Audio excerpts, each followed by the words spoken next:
നമസ്കാരം. ഇന്ന് പിച്ച് റിപ്പോർട്ടിൽ കോൺഗ്രസിൻ്റെ പ്രചാരണ സമിതിയുടെ അധ്യക്ഷൻ ശ്രീ രമേശ് ചെന്നിത്തലയാണ്. സ്വാഗതം. AICC വളരെ പ്രധാനപ്പെട്ട ഒരു ചുമതലയാണ് ഏൽപ്പിച്ചിരിക്കുന്നത്.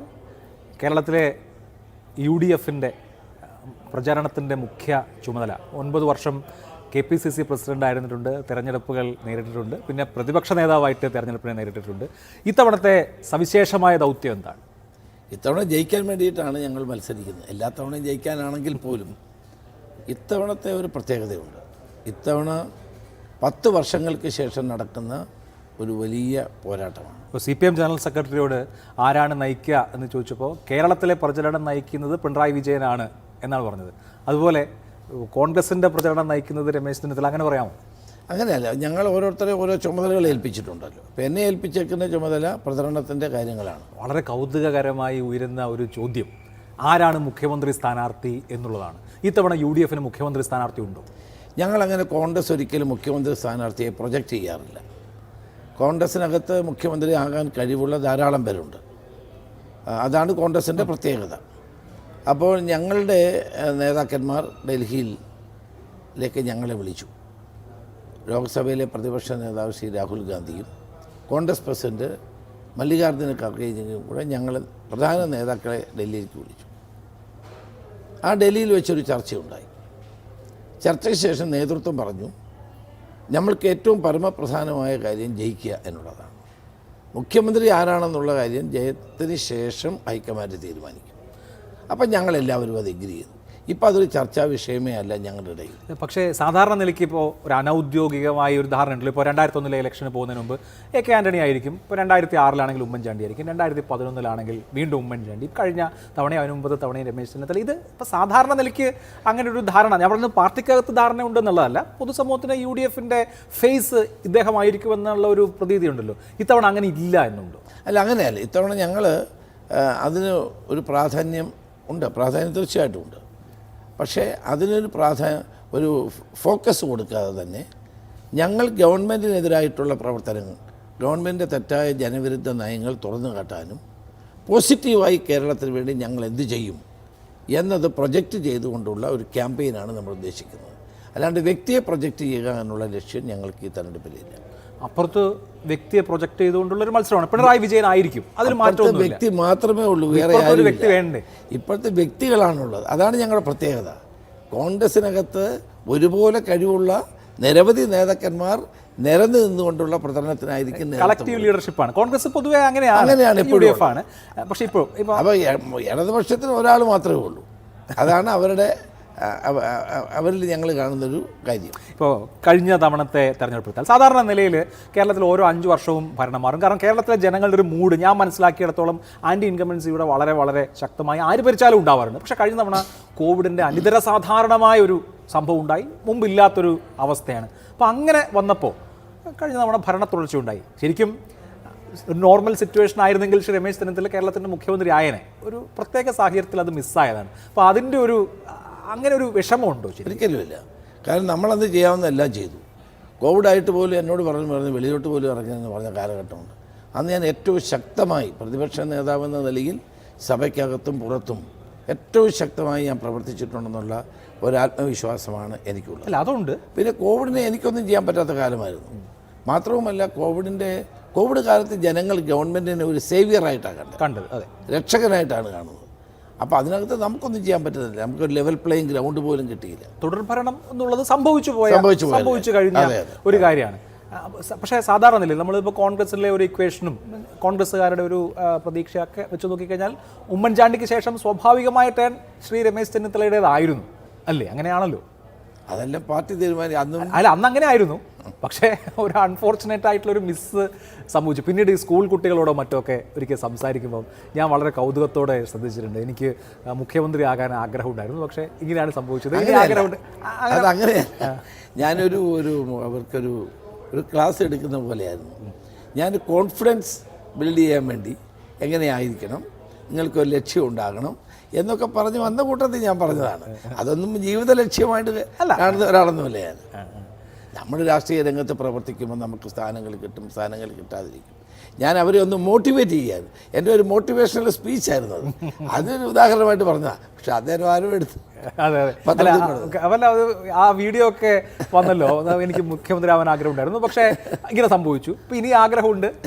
സ്വാഭാവികമായിട്ടും ഇപ്പോൾ രാഷ്ട്രീയ പ്രവർത്തകർ എന്ന് പറയുന്നത് മോഹമുക്തരാകേണ്ട ആവശ്യമില്ലല്ലോ. ഒന്നുമില്ല. അതൊരു പ്രത്യേക സമയത്ത് ഒരു സാഹചര്യത്തിൽ കുട്ടികളെ മോട്ടിവേറ്റ് ചെയ്യാൻ ഞാൻ പറഞ്ഞതാണ്. അല്ല ആ മോഹം ഇപ്പോഴും മനസ്സിലുണ്ടോ? അതുപോലെ ഞാൻ ഒരു കാര്യം പറയാം, നമ്മൾ രാഷ്ട്രീയത്തിൽ പ്രവർത്തിക്കുമ്പോൾ നമ്മളൊന്നും സന്യാസികളൊന്നും അല്ലല്ലോ, മോഹങ്ങളൊക്കെ ഉണ്ടാവും. ഇല്ലെന്ന് ഞാനത് പറഞ്ഞാൽ നിങ്ങളാരും വിശ്വസിക്കത്തില്ല, പ്രേക്ഷകരും വിശ്വസിക്കത്തില്ല. പക്ഷേ നമ്മൾ അത് മാത്രമല്ല, നമ്മൾ നമ്മുടെ പാർട്ടി ജയിക്കണം, നമ്മുടെ പാർട്ടിയുടെ പ്രവർത്തകന്മാർക്ക് നാട്ടിലും സമൂഹത്തിലും ഒരു വിലയുണ്ടാകണം, അതിൻ്റെ മുന്നിൽ നിന്ന് പ്രവർത്തിക്കുന്ന ഒരാളാണ് ഞാൻ. അപ്പോൾ അതുകൊണ്ട് എൻ്റെ പാർട്ടി ജയിച്ചു വരുന്നതാണ് എനിക്ക് ഏറ്റവും വലിയ ആഗ്രഹം. അതൊക്കെ ഒരു സത്യമായ കാര്യമാണ്. നാളെ ഒരു സ്ഥാനം കിട്ടിയാലും കിട്ടിയില്ലെങ്കിലും ഞാൻ ഈ പാർട്ടി തന്നെയായിരിക്കും. സ്വന്തം രാഷ്ട്രീയ കരിയർ യാത്ര ഒന്ന് വിലയിരുത്തുമ്പോൾ സംതൃപ്തനാണോ? ഇപ്പോൾ രാജീവ് ഗാന്ധി NSUയിലേക്കും യൂത്ത് കോൺഗ്രസിലേക്കും അതിൻ്റെ ഏറ്റവും പ്രധാനപ്പെട്ട പൊസിഷനിലേക്ക് കൈപിടിച്ചുയർത്തുന്നു. ഒരു യുവാവ് എന്നുള്ള നിലയിൽ ആരും സ്വപ്നം കാണുന്നതിനപ്പുറത്തുള്ള ഒരു പൊസിഷനിലേക്ക് എത്തുന്നു. അതിനുശേഷം ആ യാത്ര ഇങ്ങോട്ട് പരിശോധിച്ച് വരുമ്പോൾ പൂർണ്ണ തൃപ്തിയോടുകൂടിയാണോ ശ്രീ രമേശ് ചെന്നിത്തല ഇരിക്കുന്നത്? അല്ല, എന്നെ പാർട്ടി ഏൽപ്പിച്ച ഏത് ദൗത്യവും അത് നന്നായി ചെയ്യാൻ ഞാൻ എപ്പോഴും ശ്രമിക്കാറുണ്ട്. എന്നെ NSUയുടെ പ്രസിഡൻ്റാക്കിയപ്പോഴും യൂത്ത് കോൺഗ്രസ് പ്രസിഡൻ്റാക്കിയപ്പോഴും 19 വർഷം മുമ്പ് എന്നെ വർക്കിംഗ് കമ്മിറ്റി മെമ്പറാക്കിയപ്പോഴും ഒക്കെ എന്നെ ഏൽപ്പിച്ച ദൗത്യം, പാർട്ടി ഏൽപ്പിച്ച ദൗത്യം പൂർണ്ണമായ വിശ്വസ്തയോടെ പാർട്ടിക്ക് വേണ്ടി പ്രവർത്തിക്കാനും ചെയ്യാനും കഴിഞ്ഞിട്ടുണ്ട്. നാളെ സ്ഥാനം കിട്ടിയാലും കിട്ടിയില്ലെങ്കിലും ഞാൻ ഈ പാർട്ടിയോടെ പോവായിരിക്കും. ആ ഒരു ബന്ധവും ഊഷ്മളതയും രാജീവ് ഗാന്ധിയോടുണ്ടായിരുന്ന ആ ബന്ധവും ഊഷ്മളതയും ഇപ്പോഴും കോൺഗ്രസിൻ്റെ സെൻട്രൽ ലീഡർഷിപ്പിനോട്, ഗാന്ധി കുടുംബത്തോട് അതേപോലെ ഉണ്ടോ? ഗാന്ധി കുടുംബത്തോട് എനിക്ക് എന്നും അതുപോലുള്ള അടുപ്പമുണ്ട്. ഇന്ദിരാഗാന്ധിയും ആണ് എന്നെ ആദ്യമായി NSUയുടെ പ്രസിഡൻ്റായി നിയമിക്കുന്നത്. അത് കഴിഞ്ഞ് രാജീവ് ഗാന്ധിയാണ് യൂത്ത് കോൺഗ്രസ് നാഷണൽ പ്രസിഡൻ്റ് ആക്കുന്നത്. സോണിയാഗാന്ധിയാണ് എന്നെ AICCയുടെ സെക്രട്ടറിയും വർക്കിംഗ് കമ്മിറ്റി മെമ്പറുമാക്കുന്നത്. അത് എന്നെ പ്രതിപക്ഷ നേതാവാക്കുന്നത്. ഇപ്പോൾ രാഹുൽ ഗാന്ധിയാണ് എന്നെ ഈ ചുമതല ഏൽപ്പിച്ചിരിക്കുന്നത്. അപ്പോൾ ആ കുടുംബവുമായിട്ട് ഏറ്റവും കൂടുതൽ ബന്ധം ശ്രീ കെ കരുണാകരൻ ലീഡർക്ക് ശേഷം, AK ആൻ്റണിക്ക് ശേഷം ആ കുടുംബമായിട്ട് ഏറ്റവും അടുത്ത ബന്ധമുള്ള ഒരാളാണ് ഞാൻ. ഇപ്പോഴും എനിക്ക് നല്ല ബന്ധം തന്നെയാണ്. അപ്പോൾ അതുകൊണ്ട് അതൊക്കെ എനിക്ക് വലിയ മനസ്സിന് സന്തോഷം നൽകുന്ന കാര്യം. പക്ഷേ രാജീവ് ഗാന്ധിയോടുള്ള എൻ്റെ ഊഷ്മളത അതൊരു പ്രത്യേകത ഒന്നാണ്. കാരണം അദ്ദേഹം അത്രമാത്രം എന്നെപ്പോലുള്ള ചെറുപ്പക്കാരെ വളർത്തിക്കൊണ്ടുവരാൻ ശ്രമിച്ചിട്ടുള്ള ഒരാൾ എൻ്റെ കാലഘട്ടത്തിൽ. അത് കഴിഞ്ഞിട്ട് അദ്ദേഹത്തിൻ്റെ മരണം നേരെ റിവേഴ്സ് അടിച്ച് ഞങ്ങളെ. കാരണം നരസിംഹറാവുവിൻ്റെ ഭരണം വന്നപ്പോൾ ഞങ്ങൾക്കൊന്നും സ്ഥാനമില്ലാതായി. എല്ലാം പ്രായമായ ആളുകളും മുതിർന്ന ആളുകളുമായി. പക്ഷെ പിന്നീട് ഇപ്പോൾ രാഹുൽ ഗാന്ധിയുടെ കാലം വന്നപ്പോൾ അത് തിരിച്ചു വന്നിരിക്കുന്നു. അതൊക്കെ ചരിത്രത്തിൻ്റെ ഒരു ഗതിവിഗതികളെന്ന് നമ്മൾ കണ്ടാൽ മതി. അല്ല, അപ്പോൾ അന്ന് യൂത്ത് കോൺഗ്രസ്സിലും NSUവിലും ഒരുമിച്ച് പ്രവർത്തിച്ച പല ആളുകളും പല സംസ്ഥാനങ്ങളുടെയും മുഖ്യമന്ത്രിമാരും അല്ലെങ്കിൽ ആ പദവികളിലും ഒക്കെ എത്തി. അന്നത്തെ ആ സൂപ്പർ സ്റ്റാർ ആയിരുന്നു. പിന്നീട് ഇപ്പോൾ 2004 കെ കരുണാകരൻ ഇവിടെ കേരളത്തിൽ ഒരു വലിയ പ്രതിസന്ധി ഉണ്ടാക്കിയപ്പോൾ KPCC പ്രസിഡന്റായി വന്നു. ആ പ്രോമിനൻസിൽ നിന്ന് പിന്നീട് കുറച്ചൊന്ന് കുറയേണ്ടി വന്നു. അങ്ങനെ നിരാശ എപ്പോഴെങ്കിലും തോന്നിയിട്ടുണ്ടോ? ഇല്ല, ഞാൻ ഒരു കാര്യം ശരിയാണ്, എന്നോടൊപ്പം പ്രവർത്തിച്ച പലരും കേരളത്തിൻ്റെ ഇന്ത്യയിലെ പല സംസ്ഥാനങ്ങളിലെ മുഖ്യമന്ത്രിമാരാണ്. ഞാൻ വളർത്തിക്കൊണ്ടുവന്നവർ മുഖ്യമന്ത്രിമാരായിട്ടുണ്ട്. മമതാ ബാനർജി, ഞാൻ എൻ്റെ സംസ്ഥാന പ്രസിഡൻ്റായിരുന്നു. ഞാൻ ബംഗാളിലെ സംസ്ഥാന പ്രസിഡന്റ്, ഞാൻ ഓൾ ഇന്ത്യ പ്രസിഡൻ്റായിരുന്നു. ഞങ്ങൾ ഒരുമിച്ച് ജനറൽ സെക്രട്ടറിമാരായിരുന്നു ആനന്ദ ശർമ്മയുടെ കൂടെ. അത് കഴിഞ്ഞാണ് ഞാൻ നാഷണൽ പ്രസിഡൻ്റ് ആകുന്നത്. അപ്പോൾ എൻ്റെ സ്റ്റേറ്റ് പ്രസിഡന്റ് ഞാനാണ് നിയമിക്കുന്നത് മമതാ ബാനർജി. രണ്ടാമത് ഭൂപേഷ് ബഘേൽ എൻ്റെ ജില്ലാ പ്രസിഡൻ്റായിരുന്നു. ഞാനാണ് ജില്ലാ പ്രസിഡൻ്റ് ആക്കുന്നത്. അദ്ദേഹത്തെ ജില്ലാ പ്രസിഡൻ്റ് ആക്കുന്നതിന് വലിയ എതിർപ്പ് അന്ന് അർജുൻ സിംഗ് രേഖപ്പെടുത്തിയതാണ്. പക്ഷേ ഞാനാണ് ഒരു ബാക്ക്വേർഡ് കമ്മ്യൂണിറ്റിയിൽ നിന്ന് ഒരാൾ വരണമെന്നുള്ളത് കൊണ്ട് ഞാനാണ് അദ്ദേഹത്തെ ആക്കുന്നത്. അതുപോലെ തന്നെ അശോക് ചവാൻ ഞാനാണ് യൂത്ത് കോൺഗ്രസ് സംസ്ഥാന വൈസ് പ്രസിഡൻ്റായിട്ട് വെക്കുന്നത്. അദ്ദേഹം പിന്നെ മുഖ്യമന്ത്രിയായി. കിരൺകുമാർ റെഡ്ഡി ആന്ധ്ര. ധാരാളം മന്ത്രിമാർ, MP മാർ, കേന്ദ്രമന്ത്രിമാർ. മുകുൾ വാസ്നിക് എൻ്റെ ട്രഷററായിരുന്നു. മനീഷ് തിവാരി എൻ്റെ ജോയിൻറ്റ് സെക്രട്ടറി ആയിരുന്നു NSU. അത്ര ധാരാളം ആളുകൾ. അതൊക്കെ ഒരു കാലഘട്ടത്തിൽ നമ്മൾ പ്രവർത്തിച്ച് വരുമ്പം അവരൊക്കെ വളർന്നു വരുന്നത് ഞാൻ സന്തോഷത്തോടെ നോക്കിക്കാണുകയാണ്. അവരുടെ ആ വളർച്ചയിൽ എനിക്ക് സന്തോഷമുണ്ട്.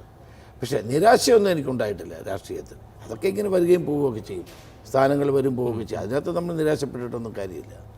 നമ്മളെ ഇപ്പം KPCC പ്രസിഡൻ്റായിട്ട് ഞാൻ ഒരു പെട്ടെന്നൊരു ഘട്ടത്തിലാണ് എന്നെ കൊണ്ടുവന്നത്. ലീഡറും ഒരു വലിയ സംഘവും കോൺഗ്രസ് വിട്ടുപോയപ്പോൾ എന്നോട് ആ ചലഞ്ച് ഏറ്റെടുക്കാൻ പറഞ്ഞു. വസ്തുത്തിൽ AK തന്നെയാണ് ആ ചലഞ്ച് എന്നോട് ഏറ്റെടുക്കാനായിട്ട് എന്നെ കേന്ദ്രത്തിൽ ആവശ്യപ്പെടുകയും എന്നെ ആക്കുകയും ചെയ്തു. AK എന്നോട് അന്ന് പറഞ്ഞത് രമേശിന് ഇത് കഴിയും എന്നുള്ളതാണ്. 9 വർഷം KPC പ്രസിഡന്റ് ആയിരുന്നുകൊണ്ട് പാർട്ടിക്ക് വേണ്ടി ചെയ്യാവുന്ന എല്ലാ കാര്യങ്ങളും ഞാൻ ചെയ്തിട്ടുണ്ട്. അതിനിടയിൽ എന്നോട് പാർലമെൻറ്റ് മത്സരിക്കാൻ ആവശ്യപ്പെട്ടതാണ്. സോണിയാഗാന്ധി തന്നെ ആവശ്യപ്പെട്ടതാണ്. ഞാൻ എപ്പോഴും പറഞ്ഞത് എനിക്ക് ഏറ്റവും കൂടുതൽ സീറ്റുകൾ ഇവിടെ നിന്ന് വിജയിപ്പിച്ച് ഡൽഹിയിലേക്ക് കൊണ്ടുവരണം, ഞാൻ മത്സരിക്കാതെ മാറി നിന്നു. അപ്പോൾ അതൊക്കെ പാർട്ടിക്ക് വേണ്ടി ചെയ്യുമ്പോൾ തീർച്ചയായിട്ടും ഒരു സന്തോഷമാണ്. ആത്മവിശ്വാസത്തോടെ ചെയ്യാൻ കഴിഞ്ഞു എന്നുള്ളത് സംതൃപ്തി. എന്നും ഒരു പാർട്ടി മാനാണ്, ലാഭനഷ്ടങ്ങളല്ല. എന്നും പാർട്ടി മാനാണ്. നാളെ എനിക്കൊന്നും കിട്ടിയില്ലെങ്കിലും ഞാൻ പാർട്ടി മാനാണ്. ഈ അടുത്ത് പറയുന്ന കേട്ടു സീരിയൽ കാണാൻ പോലും പറ്റുന്നില്ല എന്ന്. സീരിയൽ കാണാറുണ്ടായിരുന്നു? സത്യം, ഞാൻ കാണുന്നതല്ല, കാണുന്ന ആളുകൾ പറയുന്നതാണ്. ഈ പെൻഷൻ കിട്ടിയത് കൊണ്ട് വലിയ സന്തോഷം. സീരിയൽ മാത്രമല്ല, റിയാലിറ്റി ഷോയിലും ഉണ്ട് പരസ്യം. അതെങ്ങനെയാണെന്ന് അറിയോ, ഈ ഇതിനകത്ത് ഇടയ്ക്കിടയ്ക്ക് ഓരോ പ്രധാന കഥാപാത്രത്തെ കൊണ്ട് പറയിക്കുകയാണ്. അതൊന്നും കേരളത്തിൽ ഒരിക്കലും ഉണ്ടായിട്ടില്ല. അതൊക്കെ പേടി ന്യൂസാണ്. അല്ല പണ്ടൊക്കെ പരസ്യം കൊടുക്കുന്നത് പത്രത്തിൽ പരസ്യം കൊടുക്കും, ചാനലിൽ പരസ്യം കൊടുക്കും. സ്പോൺസേഡ് എന്ന് എഴുതും. ഇപ്പൊ നിങ്ങൾ സ്പോൺസേഡ് എന്ന് പോലും കൊടുക്കുന്നില്ല. ഇത് കൊടുക്കുന്ന ആളുകൾ സ്പോൺസേഡ് എന്ന് എഴുതുന്നില്ല. എഴുതി കാണിക്കാതെയാണോ ഈ പരിപാടി? അതെ, ഇപ്പം ചില യൂണിവേഴ്സിറ്റികളുടെയൊക്കെ പ്രോഗ്രാം നടക്കുന്നു, അത് വാർത്ത പോലെ പരസ്യം ഇടുക. വാർത്തയാണെന്ന് ചോദിച്ചാൽ വാർത്തയാണ്, എന്നാൽ പരസ്യം ഇല്ലയോ എന്ന് ചോദിച്ചാൽ പരസ്യമാണ്. അല്ല, ആധുനിക കാലത്ത് പരസ്യത്തിൻ്റെ തന്ത്രമൊക്കെ മാറി.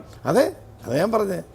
അപ്പോൾ അത്രമാത്രം കോടിക്കണക്കിന് രൂപ ചെലവഴിച്ചുകൊണ്ടുള്ള പരസ്യം കൊണ്ടൊന്നും ഈ ദുർഭരണത്തിൻ്റെ മുഖനെ രക്ഷപ്പെടുത്താൻ കഴിയില്ല എന്നാണ് ഞാൻ പറഞ്ഞത്. ഞാൻ ഇന്നിപ്പോൾ ഒരു സർവേ കണ്ടതിൻ്റെ ഒരു ഇൻപുട്ട് എന്ന് പറയുന്നത്, കേരളത്തിൽ ഭരണം മാറണോ എന്ന് ചിന്തിക്കുന്ന 50% ആളുകളുണ്ട്, മാറണ്ട എന്ന് ചിന്തിക്കുന്ന 40% ആളുകളുണ്ട്. അപ്പോൾ കൂടുതൽ ഭരണം മാറണം എന്ന് ചിന്തിക്കുന്ന ആളുകളാണ്, സംശയമില്ല. പക്ഷേ അത് രണ്ട് കൂട്ടറിലേക്ക് വിഭജിച്ചു പോവല്ലേ. BJP എന്ന് പറയുന്നത് ഇപ്പോൾ ചെറിയൊരു ഫോഴ്സ് അല്ല, അവർ പാർലമെൻറ്റ് തെരഞ്ഞെടുപ്പിൽ 20% അടുത്തെത്തിയ ഒരു മുന്നണിയാണ്. NDA എന്ന് പറയുന്ന മുന്നണി അവിടെ നിൽക്കുന്നുണ്ട്.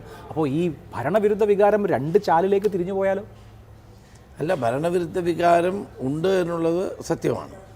അപ്പോൾ ജനങ്ങൾക്കറിയാമല്ലോ, ജനങ്ങൾക്ക് വസ്തുത അറിയാം, ആർക്കാണ് ഭരിക്കാൻ കഴിയുന്നത്. ജനം അത്ര വിഡ്ഢിയൊന്നുമല്ലോ കേരളത്തിൽ. ഇപ്പോൾ BJPക്ക് വോട്ട് ചെയ്താൽ അതുകൊണ്ട് ഒരു ഭരണമാറ്റം ഉണ്ടാവില്ല എന്ന് എല്ലാവർക്കും അറിയാവുന്ന കാര്യമല്ലേ. UDFും LDFും തമ്മിലല്ലേ ഇവിടെ പോരാട്ടം. ആ പോരാട്ടത്തിൽ ജനങ്ങൾ LDFിനോടൊപ്പമല്ല UDFിനോടൊപ്പമാണെന്ന് വോട്ടർമാർ തിരിച്ചറിഞ്ഞുകൊണ്ട് വോട്ട് ചെയ്യുമെന്നുള്ളതാണ് എൻ്റെ പൂർണ്ണ വിശ്വാസം. അത് നമ്മൾ പഴയ കാൽക്കുലേഷൻ അനുസരിച്ച് അങ്ങനെയാണ്. ഇപ്പോൾ തിരുവനന്തപുരത്തെ കോർപ്പറേഷനിലെ LDFിൻ്റെ ദീർഘകാലത്തെ ഭരണം അടുത്തിട്ടായിരിക്കുമല്ലോ ജനങ്ങൾ വോട്ട് ചെയ്തത്. അവർ വോട്ട് ചെയ്തത് BJPക്കാണ്. അത് മാത്രമല്ല, തിരുവനന്തപുരം കോർപ്പറേഷനിലെ LDFിൻ്റെ ദുർഭരണം വലിയ തോതിൽ അവർക്ക് തിരിച്ചടിയുണ്ട്. അതിൻ്റെ ബെനിഫിഷ്യറി BJP ആണ് ഉണ്ടായത്. തിരുവനന്തപുരം കോർപ്പറേഷനിൽ അവർക്കുണ്ടായ കേരളത്തെ സംബന്ധിച്ച് ഇത് പലയിടത്തും ആവർത്തിക്കാം. അല്ല, അവർക്കുണ്ടായ തിരുവനന്തപുരത്തുണ്ടായ വിജയം ഞാൻ അംഗീകരിക്കുന്നു. പക്ഷേ നേരത്തെ അവർ ജയിച്ച പന്തളം, പാലക്കാട്, അവിടെ നിന്നും പാലക്കാട് വ്യക്തമായ ഭൂരിപക്ഷമില്ല, പന്തളത്ത് തോറ്റ് തുന്നമ്പാടി. അപ്പോൾ ഇതൊക്കെയാണ് അതിൻ്റെ സ്ഥിതി. ഇപ്പോൾ കഴിഞ്ഞ തവണ BJPയുടെ നേമം സീറ്റ് ഇല്ലാതാക്കാൻ അല്ലെങ്കിൽ തോൽപ്പിക്കാൻ K മുരളീധരനെ അവിടെ പ്രഖ്യാപിച്ചു. അദ്ദേഹം മത്സരിച്ചു, BJPക്ക് ആ സീറ്റ് പോവുകയൊക്കെ ചെയ്തു. അതൊരു പൊളിറ്റിക്കൽ മൂവായിരുന്നു. പക്ഷേ പിന്നീട് ആലോചിച്ചപ്പോൾ അതുകൊണ്ട് പ്രത്യേകിച്ച് ഗുണമൊന്നും ഉണ്ടായില്ല. BJPയുടെ സീറ്റ് നഷ്ടപ്പെട്ടു, പക്ഷേ അല്ലാതെ വേറെ ഗുണമൊന്നും ഉണ്ടായില്ല എന്ന് പലരും വിലയിരുത്തി കേട്ടിട്ടുണ്ട്. അതുപോലെ ഇത്തവണ എങ്ങനെയെങ്കിലുമൊക്കെ BJPയെ തോൽപ്പിക്കണം, അങ്ങനത്തെ എന്തെങ്കിലും സ്ട്രാറ്റജി ഉണ്ടാവും? അങ്ങനെയൊന്നും. ഞങ്ങൾക്ക് അധികാരത്തിൽ വരിക, കാരണം ജനങ്ങൾ ആഗ്രഹിക്കുന്ന ഈ ഭരണമാറ്റത്തിന് നേതൃത്വം കൊടുക്കുക. അപ്പം അതിനകത്ത് വിജയിക്കാൻ ആവശ്യമായ തന്ത്രങ്ങളും സമീപനങ്ങളുമാണ് ഇത്തവണ സ്വീകരിക്കുന്നത്. അത് ഞങ്ങൾ മതേതരത്വത്തിലും മതനിരപേക്ഷതയിലും ഉറച്ചു നിന്നുകൊണ്ടുള്ള ഒരു നടപടികൾക്കാണ് നേതൃത്വം കൊടുക്കുന്നത്. അല്ലാതെ ടാർഗറ്റഡ് ആയിട്ട് അങ്ങനെയൊന്നുമില്ല. അങ്ങനെ അതായത് അന്ന് നേമത്ത് നടത്തിയതുപോലെയുള്ള പരീക്ഷണം എന്തായാലും ഇക്കുറി ആവർത്തിക്കാൻ ഉദ്ദേശിച്ചു. നേമത്ത് ഞങ്ങൾ നല്ല സ്ഥാനാർത്ഥിയെ തന്നെ നിർത്തും, അത് സംശയമൊന്നും. പക്ഷെ ഒരു ഹെവി വെയിറ്റിനെ നിർത്താൻ സാധ്യതയില്ല. അത് തീരുമാനിച്ചിട്ടില്ല പാർട്ടി. സ്ഥാനാർത്ഥി നിർണയത്തിൽ എന്തായിരിക്കും മാനദണ്ഡം? ഞാൻ ആ ചോദ്യം ചോദിക്കാൻ ഒരു കാരണമുള്ളത് എന്താണെന്ന് വെച്ച് കഴിഞ്ഞാൽ, ഇപ്പോൾ കോൺഗ്രസിലെ ഒരു രീതി എന്ന് പറയുന്നത് ജയിച്ചു വരുന്ന MLA-മാരുടെ ഭൂരിപക്ഷം ആർക്കാണോ അവരായിരിക്കും ലീഡർ എന്നുള്ളതാണ്. അപ്പോൾ അതനുസരിച്ചുള്ള ഒരു സ്ഥാനാർത്ഥി ഹണ്ടിങ് ഉണ്ടായിക്കൂടുന്നില്ലല്ലോ. അങ്ങനെയൊന്നുമില്ല. അതാണല്ലോ പറഞ്ഞത്, ഹൈക്കമാൻഡ് തീരുമാനിക്കുമെന്ന് പറഞ്ഞു കഴിഞ്ഞല്ലോ. അപ്പം പിന്നെ ഇതിനു വേണ്ടിയിട്ട് വഴക്കൊന്നും ഉണ്ടാക്കേണ്ട കാര്യമില്ല. കൊള്ളാവുന്ന സ്ഥാനാർത്ഥികളെ നിർത്തി ജയിപ്പിക്കാനുള്ളതാണ്. അല്ല, കഴിഞ്ഞ തവണ MLA-മാരുടെ മനസ്സ് കൂടി അറിഞ്ഞിട്ടാണ് തീരുമാനം എടുത്തത് അല്ലേ? കഴിഞ്ഞ കാര്യത്തെ പറ്റി ഞാനിപ്പോൾ ഒരു പോസ്റ്റ്മോർട്ടത്തിന് തയ്യാറാണ്. അല്ല, ഇനിയും ഞാൻ പറയുന്നത് ജയിച്ചു വരുന്ന MLA-മാരാണല്ലോ അക്കാര്യത്തിൽ തീരുമാനം ഹൈക്കമാൻഡിൻ്റെതാണെങ്കിലും അവർക്കൊരു നിലപാട്. ഏതായാലും ഒരു കാര്യം ഞാൻ പറയാം, ഈ സ്ഥാനാർത്ഥിത്വത്തിൻ്റെ പേരിൽ കോൺഗ്രസിൽ കടിപിടിയോ പ്രശ്നങ്ങളോ ഒന്നും ഉണ്ടാവില്ല. എല്ലാവരും യോജിച്ച് തന്നെ തെരഞ്ഞെടുപ്പിനെ നേരിടും. നേതാക്കൾ അവർക്ക് താല്പര്യമുള്ള ആളുകളെ മുന്നോട്ട് വെച്ചാൽ അത് ആ തരത്തിലൊരു സംഘർഷത്തിലേക്ക് നയിക്കുമോ? ഇല്ല, നമ്മൾ വിജയിക്കുന്ന സ്ഥാനാർത്ഥികളെയാണല്ലോ നിർത്താൻ പോകുന്നത്. ഞങ്ങൾ ഞങ്ങളുടെ 2-3 ചർച്ചകൾ കഴിഞ്ഞു വലിയ തർക്കങ്ങളൊന്നും ഇല്ലാതെ തന്നെ കൊണ്ടുപോകാൻ കഴിയും. അതിലൊരു വ്യക്തി സംഘർഷം ഉണ്ടാവില്ല. കാരണം ആ വ്യക്തി സംഘർഷത്തിന് ഇവിടെ പ്രസക്തിയില്ല. ഇവിടെ കോൺഗ്രസും UDF-ഉം അധികാരത്തിൽ വരിക എന്നുള്ളത് ജനങ്ങളുടെ താല്പര്യമാണ്. ജനങ്ങൾ തന്നെ പറയാറുണ്ട് നിങ്ങളാരും വഴക്കുണ്ടാക്കരുത് എന്ന് ഇങ്ങോട്ട് പറയാറുണ്ട്. അത് ഉൾക്കൊണ്ടുകൊണ്ടാണ് ഞങ്ങളിപ്പോൾ പ്രവർത്തിക്കുന്നത്. പണ്ട് കോൺഗ്രസിൽ ശക്തമായ ഗ്രൂപ്പ് ഉണ്ടായിരുന്നു, ആന്റണിയുടെയും കെ കരുണാകരൻ്റെയൊക്കെ നേതൃത്വത്തിൽ. പക്ഷേ ആ ഗ്രൂപ്പുള്ള കാലത്ത് ജയിച്ചിട്ടുണ്ട്. ഇപ്പോൾ അങ്ങനെ വളരെ പ്രകടമായ ഗ്രൂപ്പിസം നിലവിലില്ല എന്ന് പറഞ്ഞാൽ 2 ബ്ലോക്കായി ഉള്ള ഗ്രൂപ്പിസം നിലവിലില്ല. പക്ഷേ സാമാന്യ വിഭാഗീയതയൊക്കെ ഉണ്ടാവുമല്ലോ. ഗ്രൂപ്പുള്ള കാലമായിരുന്നു കുറച്ചുകൂടി നല്ലതെന്ന് തോന്നുന്നുണ്ടോ? അല്ല, അങ്ങനെ വിലയിരുത്തുന്ന ആളുകളുണ്ട് നാട്ടിൽ. പക്ഷെ ഞാനിപ്പം അങ്ങനെ വലിയ ഗ്രൂപ്പിൻ്റെ താല്പര്യങ്ങളൊന്നും അല്ലെങ്കിൽ ഗ്രൂപ്പ് വേണമെന്നുള്ള നിർബന്ധമുള്ള ആളൊന്നുമല്ല. ഞാനങ്ങനെ ഗ്രൂപ്പിനെ പ്രോത്സാഹിപ്പിക്കുന്ന ഒരാളുമല്ല ഇപ്പം. കാരണം അങ്ങനെ എൻ്റെ അനുഭവം അതാണ്. ഇപ്പോൾ ഐ ഗ്രൂപ്പ് ഉണ്ടോ? അങ്ങനെ ഞാൻ പറഞ്ഞല്ലോ, ഗ്രൂപ്പില്ല, ഗ്രൂപ്പുകളുടെ അടിസ്ഥാനത്തിലുള്ള പ്രവർത്തനമില്ല. എന്നാലും താല്പര്യമുള്ള നേതാക്കളുടെ ഒരു കൂട്ടായ്മയോ? വ്യക്തികൾക്ക് ആളുകളോട് താല്പര്യം ഉണ്ടാവില്ല, അത് സ്വാഭാവികമാണ്. ഇപ്പോൾ UDF-നെ കുറിച്ച് ആരോപിക്കപ്പെടുന്ന ഒരു കാര്യം കൂടുതൽ ന്യൂനപക്ഷ കേന്ദ്രീകൃതമാണ് തുടങ്ങിയവയൊക്കെയാണ്. ജമാഅത്തെ ഇസ്ലാമി ബന്ധം ഒരു ഭാഗത്ത് ചൂണ്ടിക്കാണിക്കുന്നു. അപ്പോൾ അങ്ങനെയൊക്കെയുള്ള നറേറ്റീവൊക്കെ വരുമ്പോൾ അതിൽ കോൺഗ്രസ് എടുക്കുന്ന പൊസിഷൻ എന്താണ്? കോൺഗ്രസ്സിന് വളരെ വ്യക്തമായ മതേതര നിലപാടുകളെ നമ്മൾ എടുക്കും, അതിനകത്തൊരു സംശയവും വേണ്ട. നമുക്കിപ്പോൾ പ്രതിപക്ഷ നേതാവ് യാത്ര തുടങ്ങിയ അന്ന് ജമാഅത്തെ ഇസ്ലാമി മതരാഷ്ട്രവാദം ഉപേക്ഷിച്ചുവെന്ന് അവർ തന്നെ പ്രഖ്യാപിച്ചു എന്ന് പറഞ്ഞു. അതിനടുത്ത ദിവസമാണ് സമസ്ത കേരള ജമിയത്തുൽ ഉലമ പ്രതിപക്ഷ നേതാവ് യാത്ര തുടങ്ങി അതേ കാസർഗോഡ് വെച്ച് അവരുടെ സമ്മേളനത്തിൽ ജമാഅത്തെ ഇസ്ലാമിക്കെതിരെ പ്രമേയം പാസ്സാക്കുന്നത്. എല്ലാ വോട്ടും വേണം, പക്ഷേ അവരെ എൻഡോഴ്സ് ചെയ്യണോ, അവർക്ക് താമ്രപത്രം കൊടുക്കണോ, ഇങ്ങനെയൊക്കെയുള്ള സംശയങ്ങൾ പൊതുസമൂഹത്തിലുണ്ട്. അല്ല, ജമാഅത്തെ ഇസ്ലാമിയുമായി UDF-ഉമായിട്ട് ഒരടുത്ത ബന്ധമൊന്നുമില്ല. ഞങ്ങളങ്ങനെ മുന്നണിക്കകത്ത് ചേർത്തിട്ടില്ല, മുന്നണിയുടെ അസോസിയേറ്റ് മെമ്പറാക്കിയിട്ടില്ല, ഒന്നും ചെയ്തിട്ടില്ല. പിന്നെ ഇവിടെ അഭിലാഷ് പറഞ്ഞ പോലെ തന്നെ അവർ വോട്ട് ചെയ്യുന്നെങ്കിൽ വോട്ട് ചെയ്യട്ടെ എന്നുള്ളതിനപ്പുറം ഒരു ബന്ധം ഞാൻ അതിനെ കാണുന്നില്ല. അങ്ങ് KPC പ്രസിഡന്റ് ആയിരിക്കുന്നു, ഞാൻ ഓർക്കുന്നുണ്ട് 2011 അന്ന് ജമാഅത്തെ ഇസ്ലാമി LDF അനുകൂല സമീപനമാണ് സ്വീകരിച്ചത്. അന്ന് ജമാഅത്തെ ഇസ്ലാമി നേതാക്കളും പിണറായി വിജയനും, അന്ന് അദ്ദേഹം പാർട്ടി സെക്രട്ടറിയാണ്, കൂടിക്കാഴ്ച നടത്തിയപ്പോൾ അന്ന് KPC പ്രസിഡന്റായിരുന്ന അങ്ങ് അതിനെ വിമർശിച്ച് നടത്തിയ പ്രസ്താവന, അതിന് പിണറായി വിജയൻ കൊടുത്തിട്ടുള്ള മറുപടി, ഇതൊക്കെ ചരിത്രത്തിൻ്റെ ഭാഗമാണ്. അപ്പോൾ അന്ന് പിണറായി വിജയൻ ജമാഅത്തെ ഇസ്ലാമിയുമായി ഒരു ബന്ധമുണ്ടാക്കുന്നതിന് അല്ലെങ്കിൽ CPM ഒരു ബന്ധമുണ്ടാക്കുന്നതിനെ എതിർത്തിട്ട് ഇന്നിപ്പോൾ അത് ഓക്കെ ആണെന്ന് പറയുമ്പോൾ ജനങ്ങൾ നോക്കുമ്പോൾ അതിലൊരു വൈരുദ്ധ്യം ഫീൽ ചെയ്യില്ല? അല്ല, ഞങ്ങളിപ്പം അതുമായിട്ട് യാതൊരു കൂട്ടുകെട്ടും ഉണ്ടാക്കിയിട്ടില്ല. ഞങ്ങളെന്ത് കൂട്ടുകെട്ടും ഉണ്ടാക്കി? ഒരു കൂട്ടുകെട്ടും ഉണ്ടാക്കിയില്ല. പഞ്ചായത്തിലോട്ട് പോകുന്നത് എവിടെയും കൂട്ടുകെട്ടും ഉണ്ടാക്കി? അങ്ങനെ ഉണ്ടാക്കിയിട്ടില്ല. ശബരിമല വിഷയം അപ്പോൾ താങ്കൾ തന്നെ അത് കാര്യമായി ഉന്നയിച്ചിട്ടുണ്ട്. ഏറ്റവും ഒടുവിൽ ഇപ്പോൾ തന്ത്രിയുടെ അറസ്റ്റുമായി ബന്ധപ്പെട്ട് വലിയ വിവാദം ഉണ്ടാവുകയാണ്. തന്ത്രിയുമായി ബന്ധപ്പെട്ട് ഇന്ന് നിയമസഭയിൽ പ്രതിപക്ഷത്തോട് ഭരണപക്ഷം ചോദിക്കുന്നത് നിങ്ങൾ BJP-യുടെ രാഷ്ട്രീയം കളിക്കുകയാണോ, ക്ഷേത്ര രാഷ്ട്രീയം ഉന്നയിക്കുകയാണോ എന്നുള്ളതാണ്. അപ്പോൾ തന്ത്രിയുമായി ബന്ധപ്പെട്ട കേസ് ഇനിയും നടക്കാനുണ്ട്. അദ്ദേഹത്തിന് കിട്ടിയിട്ടുള്ളത് ജാമ്യമാണ്. കുറ്റവിമുക്തനാക്കണോ എന്നുള്ളത് പിന്നീട് വിചാരണ കോടതി തീരുമാനിക്കേണ്ട ഒരു കാര്യമാണെന്നിരിക്കെ ഇക്കാര്യത്തിലൊരു വൈകാരികത ഉണ്ടാക്കാൻ കോൺഗ്രസ് ശ്രമിക്കുന്നുണ്ടോ? ഞാൻ ആ 93 പേജുള്ള കൊല്ലം വിജിലൻസ് കോടതിയുടെ വിധിന്യായം ഞാൻ വായിച്ചു കഴിഞ്ഞപ്പോഴാണ് തന്ത്രിയല്ല, ഏതൊരു വ്യക്തിയോട് പോലും ഇങ്ങനെ ചെയ്യാൻ പാടില്ല, ഒരു പൗരനോട് ഇത് ചെയ്യാൻ പാടില്ല, അദ്ദേഹത്തിന് ഉത്തരവാദിത്വമില്ലാത്ത ഒരു കാര്യത്തിൽ, നേരിട്ട് ഉത്തരവാദിത്വമില്ലാത്ത ഒരു സംഭവത്തിൽ, അദ്ദേഹത്തിന് യാതൊരു ബന്ധവുമില്ലാത്തൊരു കാര്യത്തിൽ അയ്യപ്പൻ്റെ പിതൃസ്ഥാനീയനായ കണ്ഠരര് രാജീവരെ 41 ദിവസം ജയിലിൽ പാർപ്പിച്ചത് ശരിയല്ല എന്ന നിഗമനത്തിലാണ് ഞാൻ എത്തിയിരിക്കുന്നത്. സാമുദായിക സംഘടനകളുമായി നല്ല ബന്ധം സൂക്ഷിച്ചിരുന്ന പാർട്ടിയാണ് കോൺഗ്രസ്. പക്ഷേ സമീപകാലത്ത് 2 സമുദായ സംഘടനകൾ NSS-ൻ്റെയും SNDP-യുടെയും ജനറൽ സെക്രട്ടറിമാർ പരസ്യമായിട്ട് കോൺഗ്രസിനെ ഒരർത്ഥത്തിൽ ശകാരിക്കുന്നത് നമ്മൾ കണ്ടു, രൂക്ഷമായ വാക്കുകളും പ്രയോഗിച്ചു. ആ ബന്ധം ശരിയാക്കാൻ എന്തെങ്കിലും എഫേർട്ട് എടുത്തിട്ടുണ്ടോ? നമ്മളൊരു കാര്യം മനസ്സിലാക്കണം, കോൺഗ്രസിന് എല്ലാ സാമുദായിക സംഘടനകളുമായും സാമൂഹ്യ പ്രസ്ഥാനങ്ങളുമായിട്ടും എന്നും നല്ല ബന്ധം തന്നെയാണ്, ഇപ്പോഴും നല്ല ബന്ധമാണ്. അതിനകത്ത് എന്തെങ്കിലും ചെറിയ അസ്വാരസ്യങ്ങളുണ്ടെങ്കിൽ ഞങ്ങളതെല്ലാം പറഞ്ഞ് പരിഹരിച്ച് പോവുക എന്നുള്ളത് തന്നെയാണ് ഞങ്ങളുടെ നയം. പണ്ടും അങ്ങനെയാണ്, ഇപ്പോഴും അങ്ങനെയാണ്, നാളെയും അതായിരിക്കും. അതിൽ വളരെ കടന്ന പരാമർശങ്ങൾ പോലും സുകുമാരൻ നായരും വെള്ളാപ്പള്ളി നടേശനും ഉന്നയിച്ചിട്ടുണ്ട്. കോൺഗ്രസ് ഇങ്ങനെ പോയാൽ ഗതി പിടിക്കില്ല എന്ന് പറഞ്ഞിട്ടുണ്ട്. വെള്ളാപ്പള്ളി നടേശനാണെങ്കിൽ പിണറായി വിജയൻ്റെ 3ാം ഭരണം പ്രഖ്യാപിച്ചു കഴിഞ്ഞു. അപ്പോൾ അങ്ങനെ ഹൈന്ദവ സാമുദായിക സംഘടനകളുമായിട്ടുള്ള ബന്ധം വഷളാക്കേണ്ടിയിരുന്നില്ല എന്നൊരു തോട്ട് എപ്പോഴെങ്കിലും കോൺഗ്രസ്സിൽ ഉണ്ടായിട്ടുണ്ടോ? അതെ, ഞാനതല്ല പറഞ്ഞല്ലോ, എല്ലാ സാമുദായിക സംഘടനകളുമായും സാമൂഹ്യ പ്രസ്ഥാനങ്ങളുമായും വ്യക്തികളുമായും നല്ല ബന്ധമേ ഞങ്ങൾ എന്നും കാത്തു സൂക്ഷിച്ചിട്ടുള്ളൂ. എവിടെയെങ്കിലും അതിന് ചെറിയ അസ്വാരസ്യം ഉണ്ടായിട്ടുണ്ടെങ്കിൽ അതെല്ലാം പറഞ്ഞ് ഞങ്ങൾ പരിഹരിച്ചു തന്നെ മുന്നോട്ട് പോകും. ഇടയ്ക്ക് ഇപ്പം NSS ആസ്ഥാനത്ത് പോയി മന്നം ജയന്തിയിൽ പങ്കെടുത്തു, ഒരു സ്പീച്ചൊക്കെ നടത്തി, അന്ന് വളരെ കോർഡിയലായിട്ടുള്ളൊരു ബന്ധം എസ്റ്റാബ്ലിഷ് ചെയ്തു എന്നാണ് പൊതുവെ വിചാരിച്ചിരുന്നത്. പക്ഷേ എന്തായാലും ജി സുകുമാരൻ നായരുടെ സംസാരം കേൾക്കുമ്പോൾ അദ്ദേഹത്തിന് കോൺഗ്രസിനോടൊരു വിപ്രതിപത്തി ഉള്ളതുപോലെയാണ് തോന്നുന്നത്. ഞാൻ 9 വർഷം NSSുമായിട്ട് അകൽച്ചയിലായിരുന്നൊരു കാലം ഉണ്ടായിരുന്നു.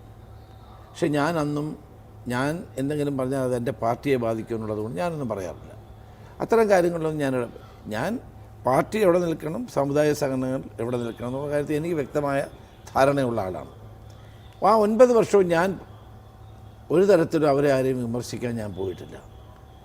പക്ഷേ അവരെന്നെ ഈ പരിപാടിക്ക് വിളിച്ചപ്പോൾ ഞാൻ പോയി. കാരണം ആ അസ്വാരസ്യങ്ങൾ ഇല്ലാതാകുന്ന ഒരു ഘട്ടം കൂടി ആയിക്കോട്ടെ എന്ന് കരുതിയാണ് ഞാൻ പോയത്. ഇപ്പോഴും NSS സ്വീകരിക്കുന്ന സമീപനം സമദൂരമാണ്. ആ സമദൂരം നിലനിൽക്കുന്നിടത്തോളം കാലം ഞങ്ങളെ സംബന്ധിച്ചിടത്തോളം ഞങ്ങൾക്ക് ആശങ്കപ്പെടേണ്ട കാര്യമില്ല. രാഷ്ട്രീയ നിലപാട് വ്യക്തമായി തന്നെ NSS ജനറൽ സെക്രട്ടറി പറഞ്ഞിട്ടുണ്ട്.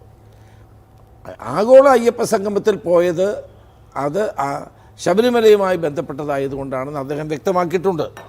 പക്ഷേ രാഷ്ട്രീയ നിലപാടിൽ മാറ്റമില്ല എന്ന് പറയുമ്പോൾ പിന്നെ ഞങ്ങൾക്ക് ആശങ്കയുടെ പ്രശ്നം എന്താണ്? പക്ഷേ NSS സമദൂരം എന്ന് പറയുമ്പോഴും ശരിദൂര നിലപാടാണ് അവർ മിക്കവാറും തെരഞ്ഞെടുപ്പുകളിൽ എടുക്കാറ്. വളരെ അപൂർവം സന്ദർഭങ്ങളിൽ അവർ UDFനോട് മുഖം തിരിച്ചു നിന്നു എന്നതിനപ്പുറത്ത് ഇപ്പോൾ കഴിഞ്ഞ തെരഞ്ഞെടുപ്പാവട്ടെ അല്ലെങ്കിൽ അതിന് മുമ്പത്തെ തെരഞ്ഞെടുപ്പാവട്ടെ പ്രകടമായി പ്രഖ്യാപിച്ചിട്ടല്ലെങ്കിലും അനൗദ്യോഗികമായി ഒരു UDF അനുകൂല സമീപനം ഉണ്ടായിരുന്ന സാമുദായിക സംഘടനയാണ് NSS. അപ്പോൾ ആ NSS വളരെ കടുത്ത ഭാഷയിൽ സംസാരിക്കുമ്പം ആ പ്രശ്നം അഡ്രസ്സ് ചെയ്യുക, അങ്ങനെ ഒരു സംഗതി കൂടെ വേണ്ടേ? അത് തെരഞ്ഞെടുപ്പ് വരട്ടെ. അപ്പോൾ ഇനി നമ്മൾ കാത്തിരിക്കണം. സുകുമാരൻ നായർ അദ്ദേഹത്തിൻ്റെ നിലപാട് മാറ്റാനുള്ള സാധ്യത ഉണ്ടെന്ന്. അദ്ദേഹത്തിൻ്റെ നിലപാട് മാറിയിട്ടില്ല, അതാണ് എൻ്റെ നിലപാട്, എൻ്റെ അഭിപ്രായം. കാരണം സമദൂരം എന്ന് അദ്ദേഹം പറഞ്ഞിട്ടുള്ളല്ലോ, ആ സമദൂരം തന്നെ മതി. അല്ല, അദ്ദേഹം പറഞ്ഞു ഇപ്പോൾ ഉമ്മൻചാണ്ടിയുടെ കാലത്ത് രമേശ് ചെന്നിത്തലയ്ക്ക് വേണ്ടി ഞങ്ങൾ സംസാരിച്ചിരുന്നു, അന്ന് അത് ആവശ്യമായി തോന്നി, അതുകൊണ്ട് ആ സമയത്ത് ഇടപെട്ടു എന്ന് അദ്ദേഹം പറഞ്ഞു. പിന്നീട് പക്ഷേ കാലം കുറേ കഴിഞ്ഞു, ഇപ്പോൾ ഒരു പതിറ്റാണ്ട് പിന്നിടുകയും ചെയ്തു. അന്നത്തെ ഒരു ഇന്ന് ഈ സമുദായ സംഘടനകൾക്ക് ഇല്ലാത്തതുകൊണ്ടായിരിക്കും അവർ എതിരഭിപ്രായങ്ങളൊക്കെ പറയുന്നത്. അല്ല, അവർക്ക് അവരുടേതായ കാരണങ്ങളുണ്ടാവും പറയുന്നതിൽ. നമ്മളതിൻ്റെ പോസ്റ്റ്മോർട്ടത്തിനൊന്നും പോകേണ്ട കാര്യമില്ല. തെരഞ്ഞെടുപ്പ് വരുമ്പോൾ എല്ലാവരെയും കൂട്ടി യോജിപ്പിച്ച് പോകാനുള്ളതാണ് ഞാൻ എടുക്കുന്ന എപ്പോഴത്തെയും സമീപനം. VD സതീശനോടാണ് ഈ സമുദായ നേതാക്കൾക്കൊക്കെ പ്രശ്നം. ഞാൻ അദ്ദേഹം പറഞ്ഞ വാക്കുകൾ അങ്ങേ ആ തരത്തിൽ പ്രതികരണം ചോദിക്കാത്തതാണ്. പക്ഷേ അതാണ് ഞാൻ പറഞ്ഞല്ലോ, എന്തെങ്കിലും അത്തരത്തിലുള്ള അസ്വാരസ്യങ്ങളുണ്ടെങ്കിൽ അതൊക്കെ പരിഹരിച്ച് മുന്നോട്ട് പോകാനുള്ള രാഷ്ട്രീയ നിലപാട് ഞങ്ങൾ എപ്പോഴും സ്വീകരിക്കാറുണ്ട്. പക്ഷെ അത് ഇനി ഉണങ്ങുന്ന മുറിവാണോ? കുറച്ച് അധികമായി പോയില്ലേ പല കാര്യങ്ങളും? അതൊക്കെ കാത്തിരുന്ന് കാണുക. അപ്പോൾ SNDP യോഗവുമായി ബന്ധപ്പെട്ട വിഷയം എടുത്താൽ നമുക്കറിയാം BDJS NDAയുടെ ഘടകകക്ഷിയാണ്. പക്ഷേ അവർക്ക് CPMനോട് പ്രശ്നമില്ല, BJPയോടും വലിയ പ്രശ്നമില്ല. പ്രശ്നം മുഴുവൻ UDFനോടും കോൺഗ്രസിനോടുമാണ് എന്ന് വരുന്നത് യഥാർത്ഥത്തിൽ കോൺഗ്രസിനെ സംബന്ധിച്ച് തെക്കൻ കേരളത്തിലൊക്കെ അതൊരു ബുദ്ധിമുട്ടുണ്ടാക്കില്ല. അങ്ങനെ SNDP ആയിട്ട് ഞങ്ങൾക്ക് പ്രത്യേകിച്ച് അഭിപ്രായ വ്യത്യാസമോ അല്ലെങ്കിൽ അകൽച്ചയോ ഉണ്ട് എന്ന് ഞാൻ വിശ്വസിക്കുന്നില്ല. അവരുമായിട്ടൊക്കെ നല്ല ബന്ധമാണ് ഞങ്ങൾക്കെല്ലാം, പ്രത്യേകിച്ച് എനിക്ക് വളരെ നല്ല ബന്ധമാണ് എല്ലാവരുമായിട്ടുള്ളത്. പക്ഷേ ഈ ഇപ്പം വെള്ളാപ്പള്ളി നടേശനെ മുഖ്യമന്ത്രിയുടെ കാറിൽ കയറ്റി എന്നൊക്കെ ഒരു ആക്ഷേപ സ്വരത്തിൽ പറയുന്നത്, അദ്ദേഹം പ്രായമുള്ള ഒരാളാണ്, അദ്ദേഹം എടുക്കുന്ന നിലപാട് എന്തോ ആയിക്കോട്ടെ, വിമർശന വിധേയമാക്കാൻ കഴിയുന്ന ധാരാളം കാര്യങ്ങൾ പറയുന്നുണ്ട്. പക്ഷേ ഈ കാറിൽ കയറ്റി എന്നൊക്കെ ഉള്ളത് വളരെ നിസ്സാരമായ വിഷയമല്ലേ? അല്ല, അതെല്ലാം കഴിഞ്ഞു പോയ കാര്യമല്ലേ. ഇനിയിപ്പം നമ്മളതിനെപ്പറ്റി ഒരു പോസ്റ്റ്മോർട്ടം വേണ്ട. ഞങ്ങളെ സംബന്ധിച്ചിടത്തോളം, ഞാൻ വീണ്ടും ആവർത്തിക്കുന്നു, ഞങ്ങളെ സംബന്ധിച്ചിടത്തോളം എല്ലാ സമുദായ സംഘടനകളും വ്യക്തികളും സാമൂഹ്യ പ്രസ്ഥാനങ്ങളും എല്ലാവരും ഒരു അംബ്രല്ലയുടെ കീഴിൽ കൊണ്ടുവരിക എന്നുള്ളതായിരിക്കും കോൺഗ്രസ് എന്ന് സ്വീകരിച്ച സമീപനം. ഇത്തവണയും അത് തന്നെ ഞങ്ങൾ സ്വീകരിക്കും. പുതിയ കാലത്ത് സാമൂഹ്യ മാധ്യമങ്ങളിലൂടെ നൽകുന്ന സന്ദേശം, ഇമേജ് ബിൽഡിംഗ്, ബ്രാൻഡ് ബിൽഡിംഗ്, ഇതൊക്കെ വളരെ പ്രാധാന്യമുള്ള ഒരു കാര്യമാണല്ലോ. രമേശ് ചെന്നിത്തല അത് എത്രമാത്രം ചെയ്യുന്നുണ്ട്? ഞാൻ വലുതായിട്ടൊന്നും ചെയ്യുന്ന ഒരാളല്ല. സോഷ്യൽ മീഡിയയിൽ ഞാൻ ആക്റ്റീവാണ്. ഫേസ്ബുക്കിലാണ്, ഇൻസ്റ്റാഗ്രാമിലൊക്കെയാണ് ഞാൻ ആക്റ്റീവാണ്. അല്ലാണ്ട് അതിനു വേണ്ടിയിട്ട് ഏജൻസിയെ വെച്ചുള്ള പണിയൊന്നും ഞാൻ ചെയ്യാറില്ല. അല്ല, ഇപ്പം ഇടതുപക്ഷം ചെയ്യുന്ന പോലെ അല്ല, ഇപ്പം കമൻറ്റ് അല്ലെങ്കിൽ ഒരു പോസ്റ്റ് ഇടുക, അഭിപ്രായം പറയുക എന്നുള്ളതിനപ്പുറത്ത് വേറെ കുറേ കാര്യങ്ങളില്ലേ, വീഡിയോ രൂപത്തിൽ റീലുകളൊക്കെ നമ്മുടെ ആളുകൾ ഇടാറുണ്ട്. പക്ഷേ റീല് മാത്രമായി അങ്ങനെ ഒന്നും ചെയ്യാറില്ല. അതൊക്കെ ഇതിൻ്റെ കൂടെ ഏതെങ്കിലും പ്രോഗ്രാം ഉണ്ടെങ്കിലൊക്കെ വരികയാണുള്ളൂ. അത് നല്ല മാസ് BGM ഇട്ടിട്ടുള്ള റീലുകൾ, ചില പ്രത്യേക പഞ്ച് ഡയലോഗുകൾ, അങ്ങനെ പഴയതൊക്കെ പണ്ടൊക്കെ പറഞ്ഞാൽ ദീർഘമായ പ്രസംഗം നടത്തുക എന്നുള്ളതാണ്. ഇപ്പോൾ പഞ്ച് ഡയലോഗ് പറയുക എന്നുള്ളതാണ് കാര്യം. അതൊക്കെ ഇപ്പോൾ ശ്രദ്ധിക്കാറുണ്ടോ? അഭിലാഷ്, ഞാൻ ഇത്ര നേരം പറഞ്ഞ ഏതെങ്കിലും പഞ്ച് ഡയലോഗ് പറഞ്ഞു? ഞാൻ പച്ചയായൊരു മനുഷ്യനാണ്, എനിക്ക് പറയാനുള്ളത് നിങ്ങളോടൊക്കെ പറയും. ഞാൻ എന്നാലും പഞ്ച് ഡയലോഗൊക്കെ ശീലിക്കേണ്ട ഇനിയുള്ള കാലത്ത് എന്നുള്ളതാണ് എൻ്റെ ചോദ്യം. ഹരിപ്പാട് തന്നെ ആയിരിക്കുമല്ലോ മത്സരിക്കുന്നത്? അങ്ങനെ എൻ്റെ ആഗ്രഹം, തീരുമാനിക്കേണ്ടത് പാർട്ടിയാണ്. സ്വാഭാവികമായിട്ടും ഹരിപ്പാട് എന്നെ സംബന്ധിച്ചിടത്തോളം എൻ്റെ അമ്മയാണ് എപ്പോഴും ഞാൻ പറയാറുള്ളത്. അവിടെ എനിക്ക് രാഷ്ട്രീയമില്ല, അവിടെ എനിക്ക് ജാതിയില്ല, മതമില്ല, പ്രദേശമില്ല. ആ നാട്ടിലെ ജനങ്ങളെ 26ാമത്തെ വയസ്സിൽ എന്നെ ജയിപ്പിച്ചതാണ്. അപ്പോൾ ഏത് തിരഞ്ഞെടുപ്പ് ഞാൻ നിന്നാലും അവർക്ക് എന്നോട് പ്രത്യേക സ്നേഹമുണ്ട്. ഓരോ വീടുമായിട്ട് എനിക്ക് ബന്ധമുണ്ട്. അത് രാഷ്ട്രീയമൊന്നുമില്ല. ആര് വന്നാലും ഹരിപ്പാടുകാരാണെങ്കിൽ എൻ്റെ കഥകൾ തുറന്നിരിക്കും. സംശയം കേരളത്തിലെ മുഴുവൻ പേർക്കും വേണ്ടി തുറന്നിരിക്കും. പക്ഷെ ഹരിപ്പാടിന് വേണ്ടി ഒരു സ്പെഷ്യൽ അറ്റൻഷൻ എന്നും ഉണ്ടായിട്ടുണ്ട്. കാരണം അതിന് 26ാമത്തെ വയസ്സിൽ എന്നെ ജയിപ്പിച്ചു വിട്ടവരാണ്. അപ്പോൾ അവരോട് എനിക്ക് വൈകാരികമായൊരു ഭാവം, ബന്ധം, അടുപ്പം എപ്പോഴും. എല്ലാ വീട്ടുകാരെയും അറിയാം, എല്ലാവരെയും അറിയാം. അത് എത്ര തലമുറകളായിട്ട് അറിയാം. നമ്മളെടുത്തുകൊണ്ട് നടന്ന കുട്ടികളൊക്കെ കല്യാണത്തിൽ ഇപ്പോൾ പോയിക്കൊണ്ടിരിക്കുക. അപ്പോൾ എല്ലാ ആശംസകളും നേരുന്നു. Thank you. Thank you.